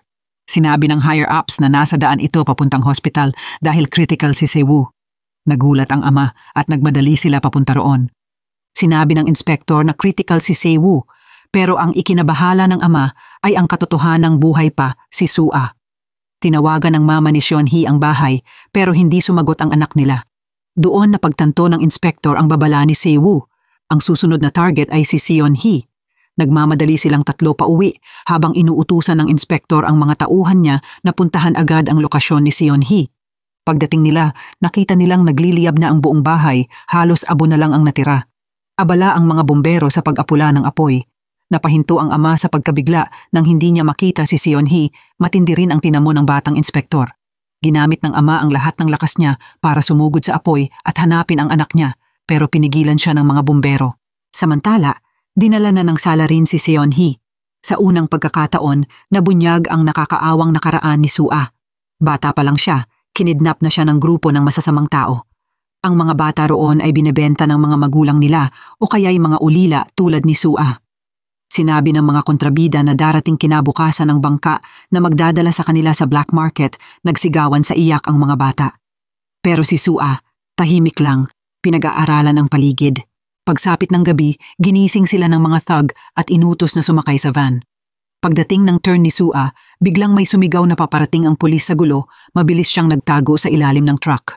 Huminto ang pulis at nag-check pero hinarangan sila ng mga thug. Walang nakita ang pulis at umalis. Maya-maya, may thug na nakahuli ng batang nakatago at yumuko para tingnan sa ilalim ng truck pero hindi niya nakita si Sua. Tumakbo siya pero may nakakita sa kanya at hinabol siya ng todo. Kahit naghahanap siya ng sulok para magtago, nakita pa rin siya ng isa. Kinagat niya ng malakas ang kamay nito kaya napasigaw ito sa sakit. Dahil doon, nakatakas siya papasok sa isang abandonadong gusali. Ngunit na-corner siya sa pader. Kumuha siya ng bakal at inihagis sa lalaki. Dahil wala siyang daanan, umakyat siya sa railing ng buong tapang. Galit na galit ang lalaki at sinugod siya pero nadulas ito at nahulog at nadamay si Sua sa pagkakahulog. Sa milagro, nakaligtas siya. At doon niya unang nakita ang kamatayan sa harap niya. Sana nagkaroon si Sua ng buhay na pangarap niya. Sana natanggap niya ang pag-ibig ni Kyung-ho. Pero nang malaman niyang si Seon-hee ang mahal ni Kyung-ho, tuluyan siyang bumagsak. Isang malupit na bala ang tumapos sa buhay niyang puno ng hirap. Pagkatakas ng salarin mula sa pulis, tinawagan niya ang ama ni Seon-hee at tinakot siyang magbayad ng ransom. Kung magsusumbong daw siya sa pulis, ibubunyag niya ang katotohanan kay Seon-hee at ipapadanas dito ang pinakamalupit na kamatayan kinabukasan. Naglalakad ang salarin sa palengke, masayang bumibili ng bagong sapatos. Samantala, nagising si Seon-hee, takot na minasdan ang paligid. Nakita niyang tulog pa ang tauhan ng salarin kaya sinubukan niyang makatakas pero dahil sa sugat niya, hirap siyang gumalaw at nang pababa na sana siya ng hagdan, bumalik ang salarin at inihagis sa kanya ang bagong sapatos na binili. Naguluhan si Seon-hee sa intensyon niya. Nainip ang salarin dahil hindi sinasagot ng ama ni Seon-hee ang tawag niya. Galit niyang binasa ang text nitong kailangan pa ng oras para ihanda ang pera. Lumapit siya kay Seon-hee at sinabing iniwan na siya ng ama niya. Kung gusto raw niyang makatakas, tulungan niya ito. Sinabi pa niya na buhay pa si Sua at kapag hindi siya tumulong, si Sua ang mamamatay. Nag-alinlangan si Seon-hee kaya inalok ng salarin na sasabihin niya kung sino ang nagsunog sa bahay ni Kyung-ho pero kailangan muna niyang magpakilala. Siya raw ang totoong ama ni Seon-hee. Nagulat si Seon-hee pero naisip na niya iyon dati. Parang may pamilyar na pakiramdam nung una silang nagkita. Biglang nagalit ang salarin, sinasabing ipinagkanulo siya ng adoptive parents niya at siya raw ang sinisisi sa lahat. Hindi raw niya akalain na pupunta ang mga ito sa orphanage para ampunin si Seon-hee dahil anak niya ito. Hindi matanggap ni Seon-hee ang katotohanan. Bakit nila ginawa iyon? Ipinaliwanag ng salarin na naloko siya at nakulong dahil sa patibong ng mga taong iyon. Pagkalaya niya, hinanap niya ang anak niya. Nang malaman niyang nakatira ang anak niya sa mga kaaway niya, hindi siya makapaniwala. Pagkakita niya kay Seon-hee, nakilala niya agad ito. Naiinggit siya sa adoptive parents niya. Balak na niya itong iligtas pero nakita niya si Seon-hee kasama si Sua, noon din sinilaban ang bahay ni Kyung-ho. Sinundan niya si Seon-hee at nang marinig ang malakas na sigaw, hindi niya alam ang gagawin. Nang dumilim, nakita niya si Sua na tumatakbo palabas, kasunod si Seon-hee na puno ng dugo, naglalakad na parang tulala. Naging curious ang salarin kung ano ang nangyari. Sinundan niya ang adoptive mother papunta sa bahay ni Kyung-ho. Pagpasok niya sanang muli, may dumating na black car. Nagtago siya at pinagmasdan. Nakita niyang umalis ang adoptive mother nang walang nakapansin. Pagbalik nito hating gabi, lumapit ang salarin at nakita niyang nilalamon na ng apoy ang buong bahay. Noong unang araw na nakita ni Seon-hee ang uncle niya, iyon din ang araw na kinausap nito ang adoptive parents niya. Ikinuwento niya ang nasaksihan niya pero tinakot siya ng parents para hindi mabunyag ang katotohanan kaya inutusan ng ama ang uncle na hanapin si Sua at tapusin ang lead. Kaya pagkatapos umalis ni Sua sa law office, sinundan siya nito at sinunod ang utos. Hindi makayanan ni Seon-hee ang sakit ng katotohanan. Samantala sa funeral home, Nagluluksang nagbigay-pugay ang police team sa batang inspektor na namatay bilang bayani habang naka-duty. Pinakawasak ang teammate niya. Umiiyak na parang bata sa harap ng memorial. Naalala niya ang gift sa table, ang huling regalo ng kasamahan niya. Dumating ang parents ni Seon-hee para humingi ng update. Sinabi ng inspektor na hinahabol pa rin ng pulis si Sue. Biglang sinabi ng ama na hindi si Sue ang culprit, iba raw ang killer at hawak niya ngayon si Seon-hee. Nagulat ang inspektor. Ibinunyag ng ama ang totoong villain. Ang taong pumatay din sa anak nila at nakulong noon. Natameme ang inspektor. Napagtanto niyang niloko pala siya ng salarin. Patuloy na nag-aapoy ang ama. Sinasabing kapag hindi nila sinunod ang demands ng kriminal, may mangyayari kay Seon-hee. Naalala ng mama ang unang araw na nagpakita ang assailant sa bahay nila, nagpakilalang pinsan ng asawa. May nakakatakot na mukha at ngiting halimaw nang tinakot sila. May pagkakataon na hinarap ng ama ang salarin. Tinanong siya ng salarin kung magkano ang handa niyang ibayad para makuha ang anak niya. Nanahimik ang ama kaya galit na hinatak siya ng salarin sa kwelyo, pilit tinatanong kung bakit niya inampon ang anak niya. Ngumiti lang ang ama nang may paghamak, ikinagalit ng salarin kaya sinuntok niya ito, pero hindi natinag ang ama. Humingi ang villain ng malaking halaga kapalit ng pananahimik niya. Noong araw ng trahedya sa bahay ni Kyung-ho, nang pumunta ang mama para tingnan ang kondisyon ng biktima, sinundan siya ng salarin papasok. Nanginginig ito sa takot na may makadiskubre ng crime scene. Sinabi ng kriminal na kung bibigyan siya ng mas maraming pera, maayos daw ng maayos ang lahat. Dahil sa sobrang takot, napilitan ng mama na sundin ang gusto niya. Ayaw niyang madamay ang anak niya. Habang papunta siya sa gate, narinig niyang parating na ang parents ni Kyung-ho. Padayal na sana siya sa pulis, pero naalala niya ang banta ng salarin. Nang lumabas ang balita sa TV tungkol sa sunog, doon lang niya napagtanto na nakaambag pala siya sa krimen. Pagkatapos ng balita, nagmamadaling pumunta si Sua sa bahay nila at hindi nagtagal, dumating din ang salarin. Ibinunyag nito na si Seon-hee ang sumaksak kay Kyung-ho, pero dahil maganda raw ang puso niya, siya na raw ang nag-ayos ng lahat. Galit na galit ang ama at gustong magsumbong sa pulis pero tinakot siya ng salarin. Kapag may pulis na nakialam, siguradong mahuhuli raw si Seon-hee. Dahil alam niya ang kahinaan ng pamilya, inalok niya sila na sumunod na lang sa gusto niya.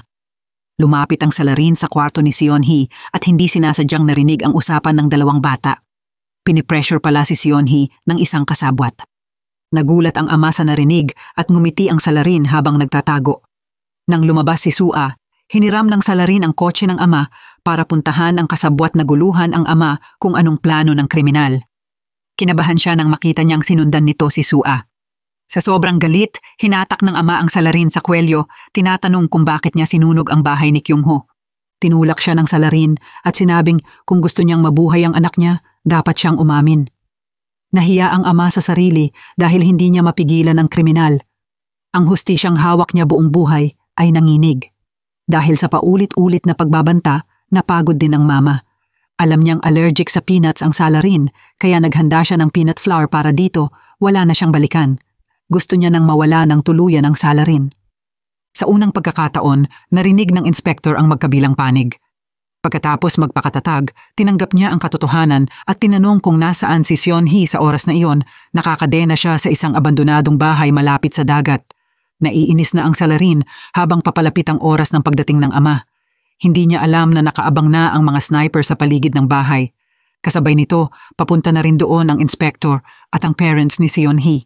Tuwang-tuwa ang salarin at tinawagan ang ama. Agad sinabi ng inspektor na patagalin niya ang usapan. Nagkunwaring nagmamaneho ang ama at sinabing hintayin siya ng kaunti. Dahil sa inis, ibinaba ng salarin ang tawag ng tanungin niya ang kondisyon ng anak niya. Pagkaraan ng mahabang biyahe, dumating na sila sa lugar na aresto ng pulis ang kasabwat, pero hindi pa rin nila makorner ang mismong salarin. Ipinilit ng ama na siya ang papasok sa bahay. Iyon lang daw ang paraan para mailigtas si Seon-hee. Nagdadalawang isip ang inspektor, pero bilang isang ama rin, naiintindihan niya ang desperasyon nito. Kalmadong pumasok ang ama, hawak ang bag ng pera. Naramdaman ng salarin na may kakaiba, kaya dinala niya si Seon-hee palabas bilang hostage, maingat na inaabangan ng sniper team bawat kilos niya. Tuwang-tuwa itong nagtanong kung dala niya ang pera. Itinaas ng ama ang bag at nakiusap na pakawalan si Seon-hee, sinasabing sa kanya ang lahat ng pera. Naging alerto ang salarin, nilagyan ng bala ang baril at malamig na sinabing hindi na niya kailangan ng pera. Ang gusto niya ay makita ang mga mayayaman tulad niya na maglaho. Habang papaputok na sana siya, naunahan siya ng sniper at natamaan siya. Agad na tinawag ng ama si Seon-hee na lumapit. Pero pagkalakad niya ng ilang hakbang, natigilan siya at tumalikod pabalik sa salarin. Mabagal siyang lumapit. Paika-ika umiiyak sa sakit ang salarin habang umupo si Seon-hee sa tabi niya, puno ng paghihinagpis. Tumakbo ang ama para tingnan, pero tinakot siya ng salarin na huwag lalapit. Inutusan niya si Seon-hee na tumakas kasama niya, pero dahil sa matinding sugat, nanghina siya at hindi na makalaban. Patuloy na piniga ni Seon-hee ang sugat niya. Nakita ng salarin ang paghihirap niya at dahil doon, binitawan niya ang galit. Naalala niya ang araw na ipinanganak si Seon-hee. Siya ang liwanag sa madilim niyang buhay. Sa sandaling iyon, sumugod ang ama at nag-agawan sila sa baril. Umalingaw-ngaw ang putok, nagdulot ng takot. Sa galit, pinagsasakta ng ama ang salarin. Kahit sugatan, lumaban pa rin ang kriminal. Nang maagaw niya ang baril, biglang sumugod ang ama at sabay silang nahulog sa malamig na dagat. Napasigaw si Seon-hee habang nakikita silang lumulubog. Dumating ang Special Forces at pinsecure agad ang lugar. Nang makita niya ang mama niya na tumatakbo papalapit, bumaha ang luha ni Seon-hee. Niyakap siya ng mama niya, sinasabing magiging ayos na ang lahat. Unti-unting nabunyag ang nakaraan ng salarin. Ipinadala niya si Seon-hee noon sa lola nito dahil sa matinding kahirapan. Sa tuwing umuuwi siya, sinisigawan niya ang ina para manghingi ng pera. Kapag nakuha na niya, ginugol niya iyon sa pagsusugal hanggang maubos. Nang tumanggi na ang lahat na pautangin siya, pinili niyang manghold up ng mga mayayamang lasing. Hindi nagtagal, nakulong siya. Noong panahong iyon, prosecutor pa ang ama ni Seon-hee siya ang nag-file ng kaso laban sa salarin. Kaya sa paghihiganti, sinundan ng kriminal ang prosecutor. Nang nagkulang ang bantay, sinaktan niya ito gamit ang bato. Hindi pa tapos ang karmic na koneksyon nila. Isang araw, dinala ng salarin ang anak niya sa ospital para magpa-check up at nagkataong nandoon din ang prosecutor. Walang hiya siyang nagtanong kung bakit sugatan ang prosecutor at sagot ng ama niya'y nadulas daw siya dahil uminom. Bigla namang tinanong ng salarin kung pwedeng bantayan ng prosecutor ang anak niya. Nag-alinlangan ang ama pero pumayag din kalaunan. Umalis ang salarin at pumunta sa convenience store, sinadyang pumili ng snack na may peanut. Pagbalik niya, nakita niyang magkasama ang anak niya at ang anak ng prosecutor. Nakangiti siyang inabutan ng peanut snack ang mga bata. Nang buksan ito ng anak ng prosecutor at ibinigay kay Seon-hee, nagkaroon siya agad ng allergic reaction. Nagtatakbo ang anak at tumawag ng doktor.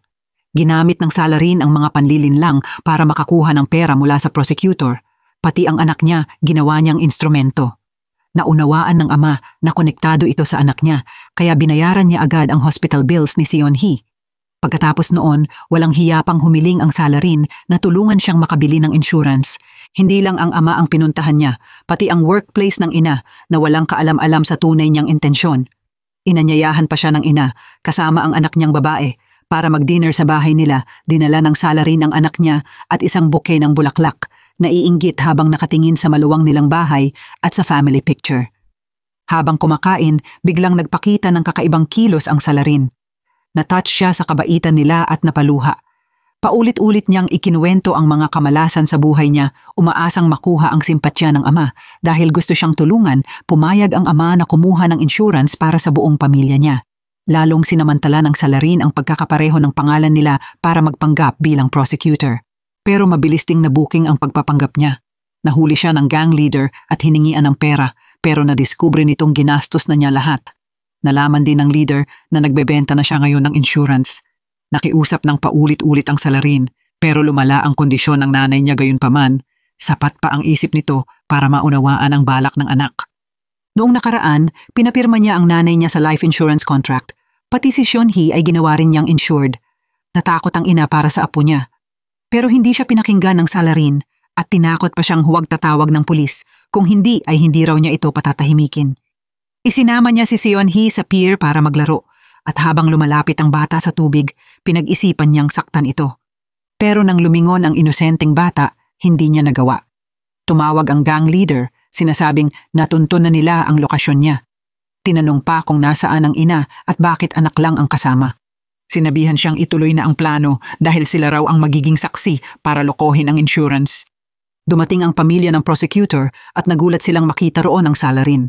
Na-research na ng gang ang background ng prosecutor at nalaman nilang tila close ang dalawa sa paningin ng iba. Gusto nilang gamitin ang prosecutor bilang saksi para hindi pagdudahan ng insurance ang insidente. Dahil naroon ang prosecutor, naging sobrang magiliw ang mga thug at inimbitahan ang salarin. Naglayag ang bangka papunta sa isang liblib na isla. Pagdating doon, dinala ng salarin si Seon-hee sa isang sulok ng isla.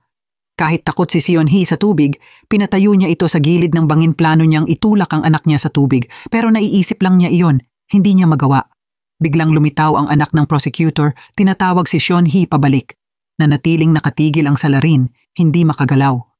Naupo siya sa bato, tulalang nagmuni-muni. Napansin iyon ng prosecutor at nilapitan siya, tinatanong kung ano ang pangarap niya. Sagot ng salarin, hindi na niya maalala.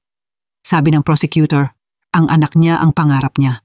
Napatitig ang salarin sa anak ng prosecutor, puno ng inggit. Dumating ang balita sa prosecutor tungkol sa ginagawa ng salarin na fake insurance seller at nadismaya siya sa pananamantala nito. Biglang tumawag ang salarin at inimbitahan siya sa bago nitong opisina. Dumating ang prosecutor nang may pagdududa at nakita ang luma at sira-sirang kwarto. Binalaan ng electrician ang salarin na madaling magliyab ang mga kable lalo na dahil may mga kemikal. Hindi siya nakinig. Pagdating ng prosecutor, hindi na siya ngumiti tulad dati diretsong tinanong niya ang salarin kung balak ba nitong nakawin ang insurance money. Hiningi ng prosecutor ang ibinalik ang perang ninakaw dahil nadismaya na siya. Kahit nagmakaawa ang salarin, hindi niya mapatawad ito at umalis ng galit. Samantala sa rooftop, hinuli ng mga thug ang salarin para singilin.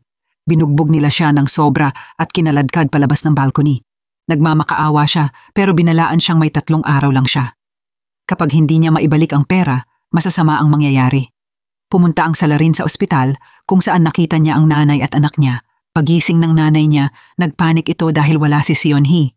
Dinala pala ng salarin si Seon-hee sa school ng anak ng prosecutor para lokohin ang bata at mapapunta sa office niya. Nang masetap na niya ang trap, nilagyan niya ng sleeping pills ang tubig. Nagkunwari siyang may aasikasuhin. Walang puso niyang iniwan si Seon-hee kasama ang anak ng prosecutor. Samantala, hindi makontak ng ina ang anak kaya tumawag siya sa asawa. Pero hindi ito nagpahalata ng concern. Iniisip na naglalaro lang ang anak sa labas at uuwi rin dahil malaki na ito. May mabigat na kaso ang ama ni Seon-hee ngayon at abala siya. Dumating ang suspect ng kaso, isang tauhan ng gang. Tinanong ng tauhan kung pakakawalan ba siya kapag sinabi niya kung sino ang nagpapanggap bilang prosecutor. Hindi alam ng prosecutor na kasama ng salarin ang anak niya habang kumakain ito ng candy sa harap ng mga bata. Habang unti-unting inaantok ang 2 kawawang bata, kinutkot ng salarin ang phone ng anak at kinuha ito para gawing pang-negotiation. Plano niyang perahan ng prosecutor, biglang rumagasa ang pulis at inaresto siya. Kinasuhan siya ng impersonation. Nagwala siya nang makita ang prosecutor, takot na takot habang ini-inspect ng pulis ang office. Pero bago siya nadakip, itinago niya ang 2 bata sa isang hiwalay na kwarto. Hindi niya inasahang tatapon ang isang barrel ng chemicals at hindi iyon napansin ng pulis. Malalim ang iniisip ng ama kaya nag-utos siya ng retreat. Nagdiwang ang salarin dahil hindi siya nadiskubre kaya hayagang sumama sa police station. Pagkatapos maharap ang kaso, personal na in-interrogate siya ng prosecutor. Ginalingan pa ng salarin ang pagiging walang hiya. Sinabing mabubuhay ang anak niya kung tutulungan niya. Doon napagtanto ng prosecutor ang nakakatakot na katotohanan. Hawak ng salarin ang anak niya. Galit na sinuntok ng prosecutor ang salarin mismo sa loob ng police station at kinailangan pang pigilan siya ng officers. Iniimbestigahan ng autoridad ang salarin pero tumanggi siyang sabihin kung saan nakatago ang mga bata. Biglang naalala ng ama ang restroom door sa kanan noong una siyang pumunta. Pero kaninang umaga, nakaharang doon ang cabinet agad niyang inutusan ng pulis na tumakbo sa office para sa rescue operation. Samantala, dumating ang ina sa police station, kabado at naghahanap sa anak niya. Mabilis na sumakay ang mag-asawa sa kotse para makarating sa opisina ng salarin. Sa mga oras na iyon, nagising na ang anak dahil nag-aalala siya na gabi na pero hindi pa bumabalik ang salarin. Nawawala rin ang cellphone niya. Sa sobrang dilim, naghahanap siya ng switch para buksan ang ilaw. Pagkaon niya biglang sumabog ang fuse at nagliyab ng malakas. Agad niyang pinakalma si Seon-hee, hindi niya alam na kinakain na ng apoy ang labas ng kwarto. Pagbukas niya ng pinto, bumuhos ang apoy papasok, pilit niyang sinipa ang pinto para makatakas. Nadetect na ng mga bumbero ang sunog kaya agad silang nagpadala ng truck para apulahin iyon. Pero kapos na kapos ang oras, Mabilis niyang niyakap si Seon-hee, sinasabing ililigtas sila. Habang nagmamadali siyang tumingin sa paligid, napansin niya ang bintana sa taas at sinubukang buksan iyon. Nagawa niyang maipasok si Seon-hee sa makitid na bukasan, pero hindi na siya kasya para sumunod. Pumasok ang nakalalasong usok at naghahanap siya ng ibang daan, pero may nahulog na shelf na humarang sa landas. Lumapit siya sa isa pang bintana pero nakalock iyon. Patuloy na sumiklab ang apoy papunta sa mga tambak ng chemicals at sumabog ito ng malakas dahilan ng pagkamatay niya. Pagdating ng pulis, nilalamon na ng apoy ang buong kwarto. Napatigil ang mag-asawa, pinanonood ang pagkasunog ng lahat sa loob. Isang survivor lang ang nakita ng mga opisyal at doon sila nagkaroon ng kaunting pag-asa si Seon-hee ang nakaligtas. Bumagsak ang mag-asawa sa lupa at napasigaw ang ina, tinatawag ang pangalan ng anak niya. Dahil sa pagkawala ng anak, tuluyang nalugmok ang ama, palaging sinisisi ang sarili dahil sa hindi sinasadyang pagkamatay ng anak nila. Araw-araw siyang pumupunta sa ospital para alagaan ang asawang hindi pa rin makamove on sa pagkawala ng kanilang anak. Lalong dumami ang malalalang kaso ng panloloko, lalo na ang may kinalaman sa insurance fraud. Kahit galit na galit ang ina sa salarin, nag-aalala pa rin siya para kay Seon-hee. Kaya pagkatapos niyang ma-discharge mula sa ospital, ang una nilang ginawa ay bumalik sa orphanage. Nang makita nilang miserable ang buhay ni Seon-hee, napaiyak ang ina. Naalala kung paano nakipaglaro ang anak niya kay Seon-hee na parang tunay nilang kapamilya. Makalipas ang ilang araw, bumalik siya ulit sa orphanage at doon niya nakilala si Soo-ah. Nakiusap ang ina kay Soo-ah na maging kaibigan ni Seon-hee at napagdesisyunan niyang i-adopt si Seon-hee. Sumang-ayon naman ang asawa niya pero tutol ang biyenan. Para sa biyenan, si Seon-hee ang batang sinakripisyuhan ng anak niya, kaya gusto niyang palakihin ito ng tama. Hanggang ngayon, hindi nagbago ang damdamin niya habang niyayakap ang anak nilang umiiyak. Samantala, natuntun na ng special unit si Soo-ah na nakakulong at ang ama naman ay nakaligtas sa tiyak na kamatayan. Naghagis agad ng life buoy ang pulis para sa kanya at ang salarin na lang ang hindi pa natatagpuan. Lumipas ang panahon at bumalik sa normal ang buhay ni Seon-hee. Lagi siyang inaalagaan ni Seo-woo at unti-unting naging mas malapit ang dalawa. Masayang ibinahagi ni Seo-woo ang pangarap niya na maging architect. Humanga si Seon-hee sa pangarap niya. Napansin ni Seo-woo ang kalungkutan sa mata niya at nagulat nang magpasalamat si Seon-hee sa lahat ng suporta nito. Umuwi siya agad at gulo pa rin ang bahay. Sinubukan niyang ayusin ang lahat at napatigil siya sa harap ng nasunog na family portrait. Pagkatapos niyang maglinis, ipinakita niya ang galing niya sa pagluluto at inayos ang hapag ng maayos. Pag-uwi ng mga magulang niya, nagulat silang handa ni Seon-hee ang lahat para sa birthday ng kuya niya. Nalaman nila na matagal nang gustong i-celebrate ni Seon-hee ang birthday ng kuya niya. Yumuko siya at humingi ng tawad sa mga magulang dahil may parte siya sa ikinasawi ng anak nila. Pinalakas siya ng ina, sinasabing hindi kasalanan ni Seon-hee. Sabay-sabay silang kumain at nang isandok ni Seon-hee ang sabaw para sa mga magulang, tumulo ang luha ng mga ito. Nagpasalamat si Seon-hee ng buong puso. Sa mga oras na iyon, may kutob si Seo-woo. Para bang pamamaalam ang lahat ng kilos ni Seon-hee. Tumawag agad siya sa inspektor para ipacheck si Seon-hee sa bahay. At tama nga siya, nilagyan ni Seon-hee ng pampatulog ang magulang niya kaya mahimbing ang tulog ng mga ito. Biglang lumabas ang salarin, tuwang-tuwa dahil masunurin ang anak niya. Nagsimula ang lahat ilang araw ang nakalipas nang makatanggap si Seon-hee ng misteryosong tawag. Nagulat siyang buhay pa pala ang salarin. Hiningi nito ang tulong niya para sa huling gawain. Maingat na lumapit si Seon-hee at sinabi ng salarin na tapos na ang relasyon niya sa kanila. Laking gulat ng lahat ng tanungin ni Seon-hee kung gusto niyang tikman ang niluto niya. Masayang kinuha ng salarin ang bote ng alak, sinasabing kailangan nila ng pera para makapagsimula ulit. Tinuro ni Seon-hee ang opisina ng ama kung saan nakatago ang secret safe at ang password daw ay birthday niya. Kumislap ang mata ng salarin at inilagay ang password pero laging incorrect. Kahit ilang beses subukan, hindi gumagana. Malamig na tanong ni Seon-hee kung hindi ba naaalala ng ama nito ang birthday niya. Unti-unti itong nawala sa sarili at uminom mula sa bote ng alak. Dito na nadismaya si Seon-hee habang ikinukwento ng halimaw ang araw na ipinanganak siya. Tuwa raw ang naramdaman niya noon. Nang kumalma, muli niyang tinry ang password at sa wakas, bumukas ang safe. Napakaraming pera ang laman noon. Tuwang-tuwa ang salarin, iniisip na yayaman na siya habang buhay. Pero napatingin sa kanya si Seon-hee nang may matinding pandidiri. Maya-maya, nabitawan ng salarin ng pera habang napahawak sa lalamunan, nanginginig sa sakit. Habang gumagapang siya pababa ng hagdan, tahimik lang siyang pinanood ni Seon-hee. Nilagyan niya ng laso ng alak, alam niyang iinumin ito. Lumapit siya sa mesa at tiningnan ang magulang niya ng huling beses, tumutulo ang mga luha. Lumuhod siya sa harap ng sunog na family photo. At bago niya ininom ang lason, biglang sinipa ng ina ang baso palayo. Nagulat si Seon-hee nang makita niyang gising ang ina. Sinabi ng ina na tunay siyang mahalagang anak nila. At kahit ano pa ang gawin niya, handa silang protektahan siya na puno ng emosyon si Seon-hee habang naramdaman ang init ng totoong pamilya. Sa oras na iyon, dumating ang mga pulis at natagpuan ang 4 na taong nawalan ng malay sa bahay at hindi na maunawaan ng sergeant kung ano ang nangyari. 3 mahabang taon ang lumipas at college student na ngayon si Sae-woo sa ibang bansa.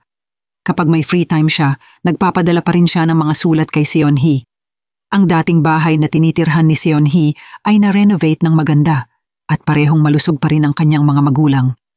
Madalas bumisita roon si Sae-woo pero ramdam pa rin niya ang lungkot sa puso ng mag-asawa. Alam niyang kahit itago niya ang mga sulat, hindi na kailanman masasagot ni Seon-hee ang mga iyon. Naalala niya ang masasayang alaala nila kasama ang mga kaibigan niya noon. Ngayon, ang araw na lalaya si Soo-ah mula sa kulungan. Pagkatapos ng mga pagkakamali niya dati, natapos na ni Soo-ah ang sentensya niya. Nagulat siya nang dumating si Sae-woo para bisitahin siya at inamin ni Sae-woo na napatawad na niya ito. Madalas silang magkita kapag may pagkakataon at sabay nilang binabalikan ang nakaraan. Nagsimula ang samahan nila noon pang bata sila at ang init ng pagmamahal ni Seon-hee ang nagparamdam kay Soo-ah na minamahal siya. Pero habang tumatagal, naligaw si Soo-ah ng landas at huli na para magsisi, pinanatag siya ni Sae-woo na kapag bumalik si Seon-hee, dapat taus-puso niyang humingi ng tawad dito. Kahit wala na ang anak nila, napilitan ang mag-asawa na ipagpatuloy ang buhay. Habang naglalakad kasama ang asawa, naramdaman ng ina na may taong palihim na nakamasid sa kanya. Pero paglingon niya, wala naman siyang nakita. Makapal ang bumagsak na snow sa labas at sabay silang uminom ng mainit na tsa. Inalala ng ina ang mga alaala kasama ang anak at biglang naramdaman niyang parang dumaan lang roon si Seon-hee. Agad tumakbo ang ama palabas para tingnan ng gate pero walang tao doon.